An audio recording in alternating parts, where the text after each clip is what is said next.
में एक बार फिर से आपका स्वागत है। हम आज पढ़ेंगे पद्य।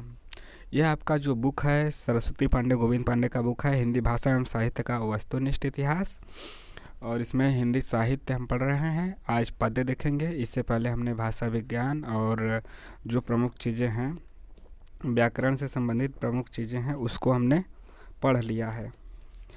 मसलन कहा जाए तो भाषा पढ़ा, परिभाषा, उत्पत्ति सिद्धांत पढ़ा, भारतीय विद्वानों का, पाश्चात्य विद्वानों का, उसके बाद भारोपी परिवार, भारतीय आर्य भाषाएं, हिंदी व्युत्पत्ति और अर्थ, भाषा के अर्थ में शब्द का प्रयोग, ये सब पढ़ा हमने। राजभाषा भी पढ़ा, संविधान में हिंदी भाषा भी पढ़ा। फिर पढ़ते पढ़ते क्रिया विशेषण, सर्वनाम, निपात, समास, शब्द भंडार, फिर भाषा विज्ञान। आखिरी में हमने पढ़ा कि ध्वनि विचार क्या है, पद या रूप विज्ञान क्या है, वाक्य विज्ञान क्या है, अर्थ विज्ञान क्या है। आज हम देखेंगे पद्य। पद्य आपका, हम गद्य भी पढ़ रहे हैं दूसरे तरफ से। गद्य हमने हिंदी गद्य का विकास और नाटक पे रोका है, उसके बाद देखेंगे जब इसको थोड़ा सा पढ़ लेंगे तब। इसमें पहले हम हिंदी साहित्य इतिहास लेखन की परंपरा देखेंगे, हिंदी साहित्य काल विभाजन की आज देखेंगे हिंदी साहित्य लेखन की परंपरा और हिंदी साहित्य काल विभाजन और नामकरण। फिर उसके बाद आपका आदि काल आएगा, फिर भक्ति काल, फिर रीति काल, फिर आधुनिक काल। तो इधर पद्य से आपका चलता रहेगा, फिर उधर गद्य से चलेगा। मतलब आदि काल यहाँ से समाप्त होगा, फिर उधर से गद्य से उसके आगे होगा नाटक के आगे, दोनों तरफ से चलेंगे। तो इसलिए ये नहीं होइएगा कि आप छोड़ रहे हैं सर, आप छोड़ रहे हैं या फिर इधर उधर से पढ़ा रहे हैं। दोनों तरफ से हमें गद्य भी पढ़ना है, पद्य भी। नहीं तो आप कमेंट कीजिएगा, आपको एक ही तरफ से लगातार पढ़ना है तो बताइएगा, जैसा आपको ठीक लगे आप बताइएगा, तो एक ही तरफ से चलेंगे पूरा। चलिए देखते हैं हिंदी साहित्य इतिहास लेखन की परंपरा। हिंदी साहित्य के इतिहास लेखन का सबसे पहला प्रयास फ्रेंच विद्वान गारसा द तासी ने किया। गारसा द तासी ने अपनी पुस्तक की रचना फ्रेंच भाषा में किया है। तासी ने अपने पुस्तक का नाम इस्तवार द ला लिटरेस्त्यूर एंदोई हिंदुस्तानी रखा है। यह पुस्तक 2 भागों में विभक्त है, जिसका प्रकाशन क्रमशः 1839 और 1847 में हुआ है। यह ग्रंथ ग्रेट ब्रिटेन और आयरलैंड की प्राच्य साहित्य अनुवादक समिति की ओर से पेरिस में मुद्रित किया गया। इस्तवार द ला लिटरेत्यूर इंदोई हिंदुस्तानी द्वितीय संस्करण में 3 भागों में विभक्त हो गया, जिसका प्रकाशन सन 1871 ईस्वी में हुआ। तासी ने अपनी पुस्तक में हिंदी और उर्दू के अन्य कवियों का विवरण अंग्रेजी वर्ण क्रमानुसार दिया है। गारसा द तासी के ग्रंथ में कुल 738 कवि हैं, जिनमें हिंदी के 72 तथा शेष उर्दू के कवि हैं। हिंदी के कम है, उर्दू के ज़्यादा हैं, क्योंकि कुल 738 हैं। डॉक्टर लक्ष्मी सागर वार्ष्णेय ने गारसा द तासी के ग्रंथ का हिंदी अनुवाद हिंदुई साहित्य का इतिहास नाम से प्रकाशन 1952 में किया है। ठीक है, 1952 किसने? लक्ष्मी सागर वार्ष्णेय ने। तासी की पुस्तक इस्तवार नहीं दिख रहा है ना, एक मिनट। तासी की पुस्तक इस्तवार द लिटरेत्यूर एंदोई हिंदुस्तानी में इंदोई के लिए हिंदवी या फिर हिंदी और हिंदुस्तानी के लिए एंदुस्तानी के लिए हिंदुस्तानी। हिंदुस्तानी क्या है? उर्दू शब्द है, और हिंदवी क्या है? हिंदी शब्द है। अर्थ प्रयुक्त होता है।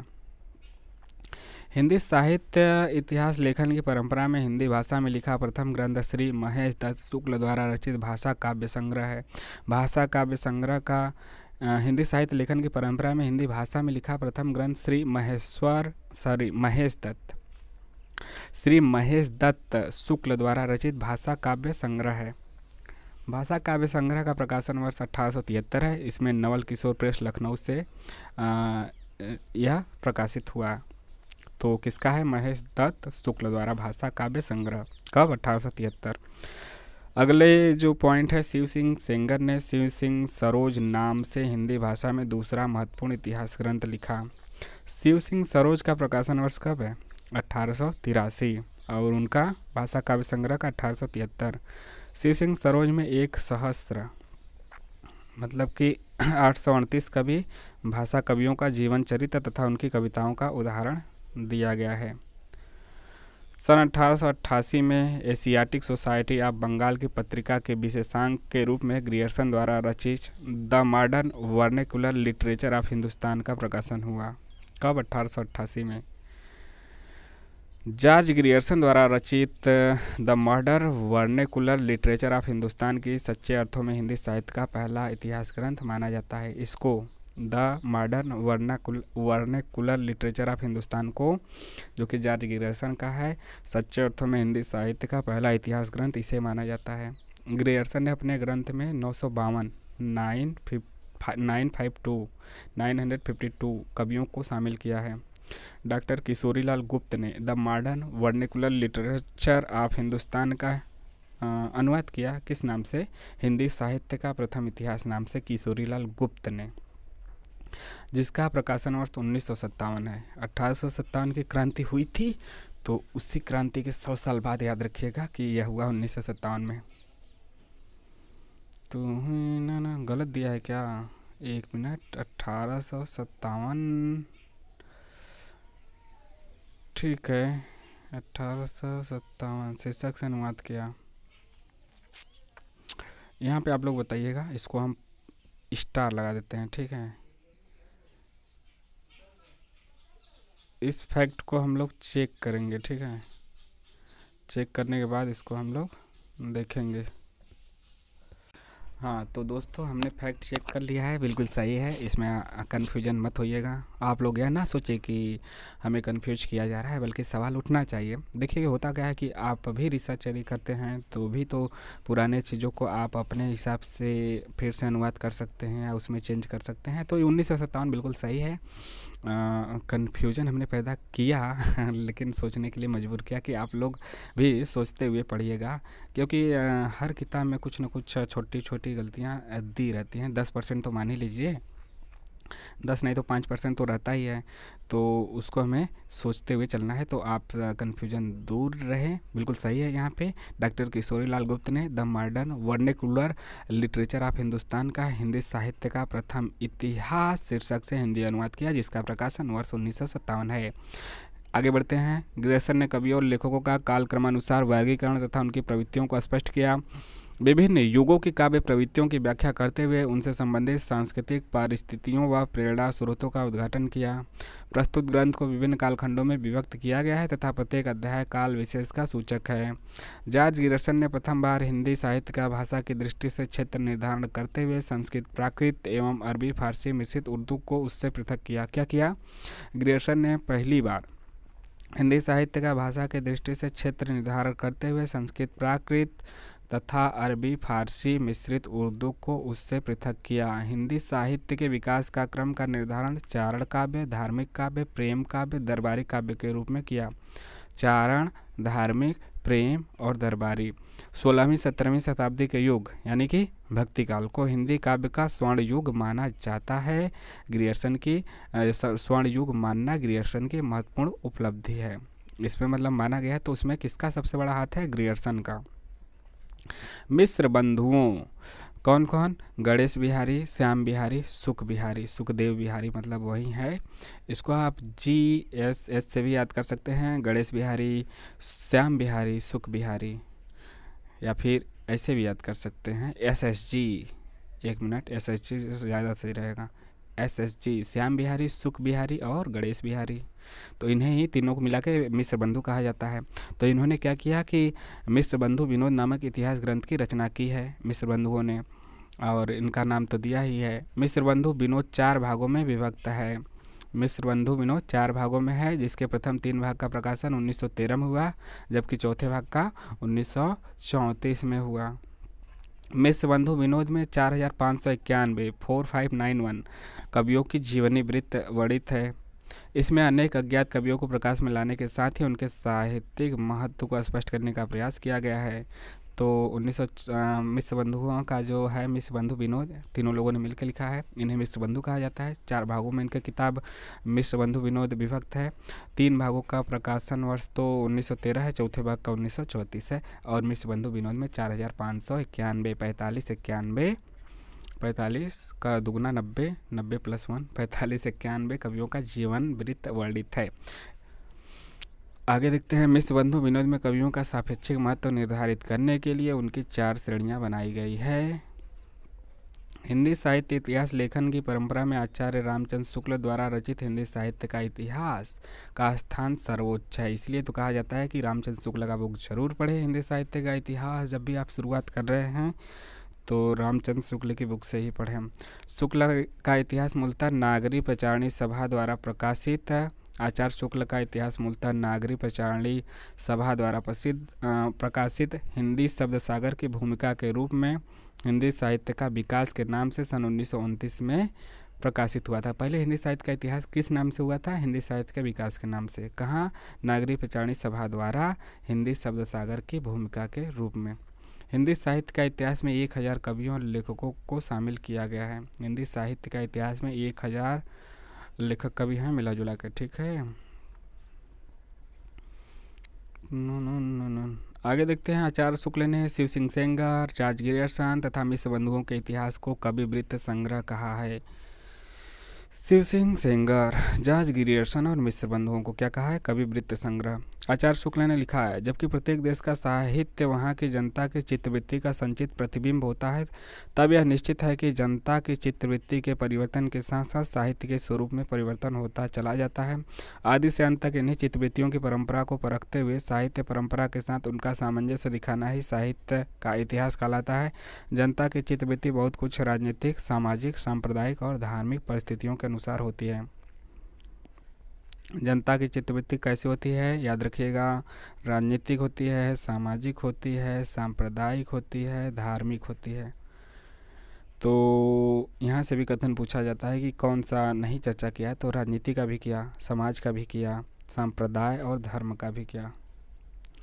अगला देखते हैं। सर्वप्रथम आचार्य शुक्ल ने साहित्य इतिहास को आलोचना से पृथक किया तथा अपने विकासवादी और वैज्ञानिक दृष्टिकोण का परिचय दिया। आचार्य शुक्ल ने साहित्य इतिहास के प्रति एक निश्चित व सुस्पष्ट दृष्टिकोण का परिचय देते हुए युगीन परिस्थितियों के संदर्भ में विकास क्रम की व्याख्या करने का प्रयास किया। आचार्य शुक्ल ने काल विभाजन के अंतर्गत हिंदी साहित्य के 900 वर्षों के इतिहास को 4 सुस्पष्ट कालखंडों में विभक्त किया है। शुक्ल जी ने भक्ति काल को 4 भागों या फिर 4 शाखाओं में बांटकर उसे सर्वप्रथम शुद्ध दार्शनिक और धार्मिक आधार पर प्रतिष्ठित किया है। कौन कौन? तो भक्ति काल को 4 भागों में ऐसे बांटे हैं। कैसे? भक्ति काल को पहले बांटे हैं निर्गुण धारा और सगुण धारा में, फिर निर्गुण धारा को कर दिया ज्ञानाश्रय और प्रेमाश्रय में, फिर उसके बाद सगुण धारा को राम भक्ति शाखा और कृष्ण भक्ति शाखा में बांटे हैं। ठीक है, इस प्रकार से सगुण, निर्गुण, निर्गुण में ज्ञानाश्रय, प्रेमाश्रय और सगुण में राम और कृष्ण भक्ति शाखा।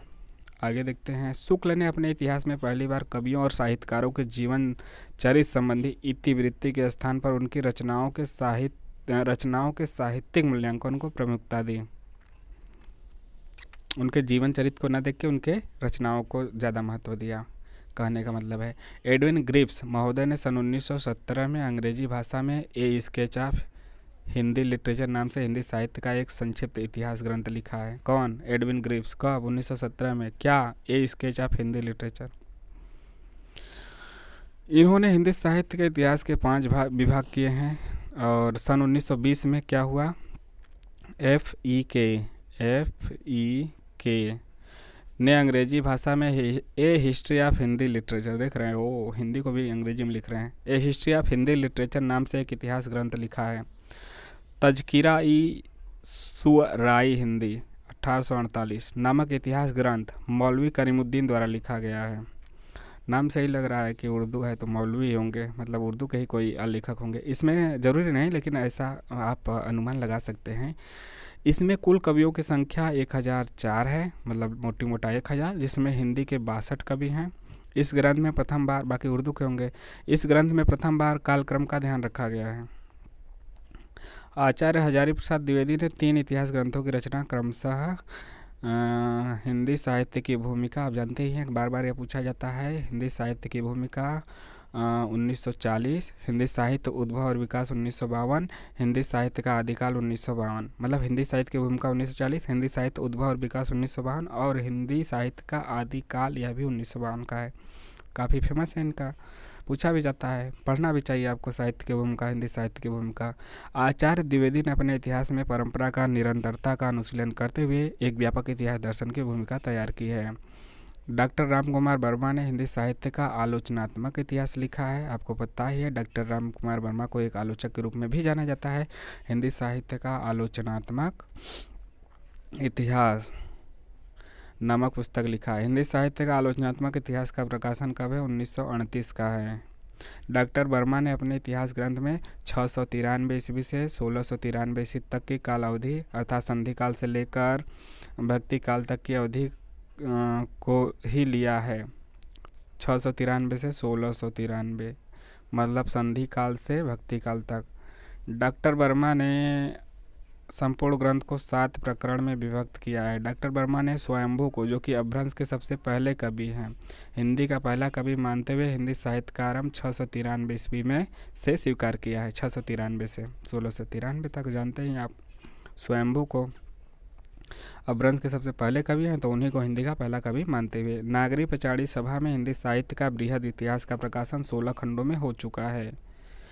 यह तथ्य याद रखिएगा। अनेकानेक विद्वानों ने अलग अलग खंडों का संपादन कार्य किया है।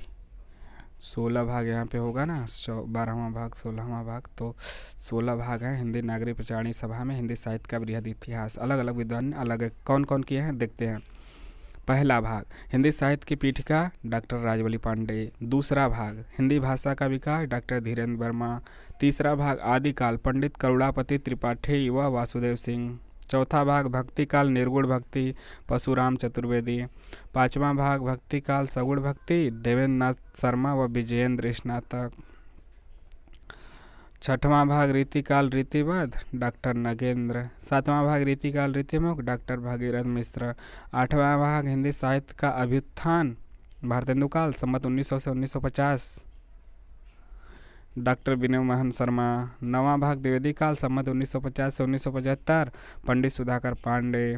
10वां भाग उत्कर्ष काल काव्य है संवत 1975 से 1995 विक्रमी, यह डॉक्टर नगेंद्र ने किया है। 11वां भाग उत्कर्ष काल है नाटक संवत 1975 से 95 सावित्री सिंह और दशरथ ओझा।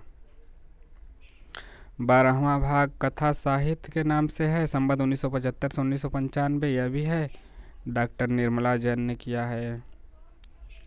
13वां भाग समालोचना निबंध और पत्रकारिता 1975 से 95 डॉक्टर लक्ष्मी नारायण सुधांशु ने किया है।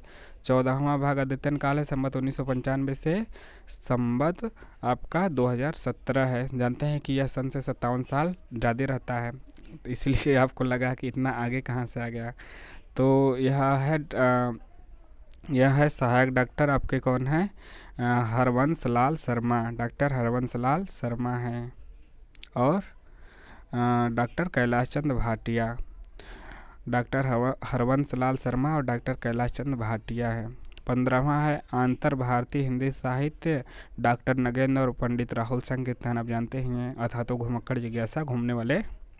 16वां हिंदी का लोक साहित्य डॉक्टर कृष्णदेव उपाध्याय ने किया है। अब इसके देखते हैं प्रमुख बिंदु। डॉक्टर धीरेन्द्र वर्मा ने विभिन्न विद्वानों के सामूहिक सहयोग से हिंदी साहित्य नामक इतिहास ग्रंथ का संपादन किया। इस ग्रंथ में संपूर्ण हिंदी साहित्य को 3 कालों आदिकाल, मध्यकाल और आधुनिक काल में विभक्त करते हुए प्रत्येक काल के काव्य परंपराओं का विवरण अविच्छिन्न रूप से प्रस्तुत किया गया है। तो मुख्य रूप से धीरेन्द्र वर्मा ने कुल मिला के सबका मिला जुला के संपादन किया, सबके सहयोग से। ठीक है, अब देखते हैं हिंदी साहित्य संबंधी प्रमुख ग्रंथ और उसके रचनाकार। हिंदी काव्य धारा 1947 1944 यहाँ पे दिया था, तो एक बार इसको आप ज़रूर चेक करके कमेंट कीजिएगा कि क्या है इसका। ठीक है, 1947 अभी हमारे अनुसार मान के चलिए। 44 दिया है, 44 47 मतलब ज़्यादा अंतर नहीं है, तो मान सकते हैं कहीं कहीं 44 कहीं कहीं 47। ठीक है, आप अपने अनुसार कमेंट कीजिएगा इसको ज़रूर। आपने यदि यहाँ तक देखा है तो आप ज़रूर करेंगे, ऐसा मुझे उम्मीद है। पंडित राहुल संकीर्तन का है। हिंदी साहित्य का इतिहास 1973 का है। देखिए सन में तो बहुत थोड़ा सा कभी अंतर रहता है, क्योंकि बहुत सी चीज़ें पहले पत्रिका में रहती है, फिर उसका प्रकाशन होता है, और विद्वानों में भी तो मतभेद रहता है। कोई 2 साल आगे 4 साल आगे पीछे मानते हैं कभी कभी कई साल का अंतर हो जाता है। हिंदी साहित्य का इतिहास 1973 संपादक डॉक्टर नगेंद्र। हिंदी साहित्य का वैज्ञानिक इतिहास 2 भाग में। पहला व द्वितीय खंड कब हुआ? 1965 में। डॉक्टर गणपति चंद गुप्त। आगे है हिंदी साहित्य का अतीत 2 भाग में। आचार्य विश्वनाथ प्रसाद मिश्र का है। हिंदी साहित्य और संवेदना का विकास, ये रचनाएं पूछी भी जाती हैं। 1986 का डॉक्टर रामस्वरूप चतुर्वेदी का है। साहित्य का इतिहास दर्शन डॉक्टर नलिन बिलोचन शर्मा का। हिंदी भाषा का विकास 1924 का डॉक्टर श्याम सुंदर दास का। हिंदी भाषा और साहित्य 1930 का डॉक्टर श्याम सुंदर दास का। हिंदी कोविद रत्नमाला डॉक्टर श्याम सुंदर दास का। 2 भाग में है हिंदी कोविद रत्नमाला, पहला 1909 में, दूसरा 1914 में। अगला है राजस्थानी भाषा और साहित्य, डॉक्टर मोतीलाल मेनरिया का है। अगला राजस्थानी पिंगल साहित्य है, डॉक्टर मोतीलाल मेनारिया का। यह भी है मेनरिया या फिर मेनारिया। हिंदी वीर गाथा 1945 का डॉक्टर टीकम सिंह तोमर। हिंदी काव्य शास्त्र का इतिहास है डॉक्टर भगीरथ मिश्र का। आधुनिक हिंदी का आदिकाल 1973 का है, श्री नारायण चतुर्वेदी का। हिंदी साहित्य 20वीं शताब्दी 1945 का है, नंद दुलारे वाजपेयी का। ठीक है, ये सभी रचनाएं ध्यान में रखिएगा, इसका सन भी पूछा जाता है मिलाने के लिए भी। अगला है हिंदी साहित्य, आधुनिक हिंदी साहित्य 1950 का है, यह भी नंद दुलारे वाजपेयी का है। हिंदी साहित्य 20वीं शताब्दी 1945, फिर 5 साल बाद आधुनिक हिंदी साहित्य 1950। हिंदी साहित्य का इतिहास 1931 रमाशंकर शुक्ल रसाल ने भी लिखा है, और इनका तो है ही रामचंद्र शुक्ल का सबसे फेमस। हिंदी भाषा का उद्भव और विकास उदय नारायण तिवारी का है। हिंदी साहित्य विमर्श, जिसका ठीक से सन पता नहीं रहता उसका नहीं दिया रहता है कई, या फिर मतभेद रहता है बहुत ज़्यादा तो भी नहीं दिया रहता है, इसलिए आप घबराइएगा नहीं कि इसका नहीं दिया है, आप खोज के इसका बता भी सकते हैं। हिंदी साहित्य विमर्श 1923 का है, पद्मलाल पुन्नालाल बख्शी का है। कविता कौमुदी 1917 का है, रामनरेश त्रिपाठी का है। भाषा काव्य संग्रह 1873 महेश दत्त शुक्ल का है। किसका? महेश दत्त शुक्ल का है। हमने पढ़ा था ना, उसमें पहले ही पढ़े थे। अगला है हिंदी साहित्य का विवेचनात्मक इतिहास 1930 का है, सूर्यकांत शास्त्री का है। थोड़ा सा ब्लर है लेकिन आपको दिखने में आ जाएगा, सुनते रहिए। आधुनिक हिंदी साहित्य का इतिहास 1934 का कृष्ण शंकर शुक्ल का है। अगला है मॉडर्न हिंदी लिटरेचर 1939 का, डॉक्टर इंद्रनाथ मदान का है। और खड़ी बोली हिंदी साहित्य का इतिहास 1941 का है, ब्रजरत्न दास का है। आगे है आधुनिक हिंदी साहित्य 1941, लक्ष्मी सागर वार्ष्णेय। अगला है ब्रज माधुरी सार 1923 का, वियोगी हरि का। आगे है हिंदी साहित्य का दूसरा इतिहास, काफ़ी बार पूछा गया है, 1996 का, डॉक्टर बच्चन सिंह। हिंदी साहित्य का आधा इतिहास, दूसरा भी होगा तो आधा भी होगा, सुमन राज्य का आधा है, 2003 का। हिंदी साहित्य का मौखिक इतिहास है, खाली बोल के सुना दो, मौखिक मतलब बोल बोल के मुँह से, नीलाभ का है, डॉक्टर नीलाभ का। आगे है हिंदी साहित्य का ओझल नारी इतिहास, नारी इसमें मतलब नारी कवि और रचयिता ज़्यादा होगा, नीरजा माधव का है, 2013 का। हिंदी साहित्य का ओझल नारी इतिहास। तो यहाँ पे आगे देखेंगे दूसरे वीडियो में, ठीक है। हिंदी साहित्य का काल विभाजन और नामकरण यह अलग से देखेंगे, अच्छे से देखेंगे, क्योंकि यहाँ से भी बहुत क्वेश्चन आते हैं और विद्वानों में मतभेद है, सबका अलग अलग है कुछ ना कुछ।